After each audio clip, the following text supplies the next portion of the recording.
تو جو چیز لا علاج ہے اسے برداشت کرنا،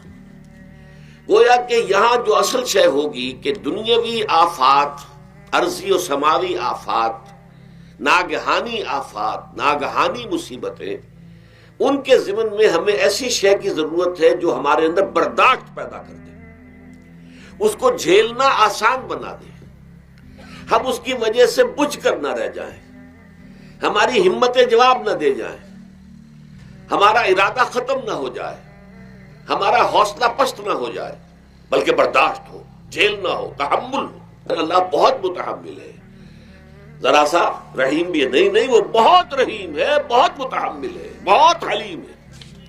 لیکن یہ کہ ہمیں یہ جو آفات سماویہ اور عرضیہ ہیں جو ہمارے اوپر آ جاتی ہیں اللہ کی طرف سے، ان کے ضمن میں ذہنی ایک ایٹیچیوڈ پیدا ہو جائے، سوچ کا ایک خاص رخ بن جائے، انسان کے احساسات ایک خاص طرز پر ڈھل جائیں، تو پھر ان کو برداشت کرنا آسان ہو جاتا ہے۔ اور وہ کیا ہے؟ وہ ہمارے ایمان کا لازمی تقاضا ہے۔ ایمان ہمیں یہ بتاتا ہے کہ کوئی مصیبت اس زمین میں آتی ہے نہ تمہاری جانوں پر آتی ہے بغیر اذن رب۔ جو کچھ آ رہا ہے اللہ تعالیٰ کے فیصلے سے آیا ہے، یہ کوئی اندھا بہرا مادہ نہیں ہے، یہ کوئی اندھا بھینسا نہیں ہے کہ اس نے آ کے آپ کو ٹکر مار دی ہے، نہیں، یہ تو سمیع و بصیر، علیم و خبیر اللہ اور حکیم اور قدیر اللہ کا فیصلہ ہے، لہذا یہ من جانب اللہ ہے۔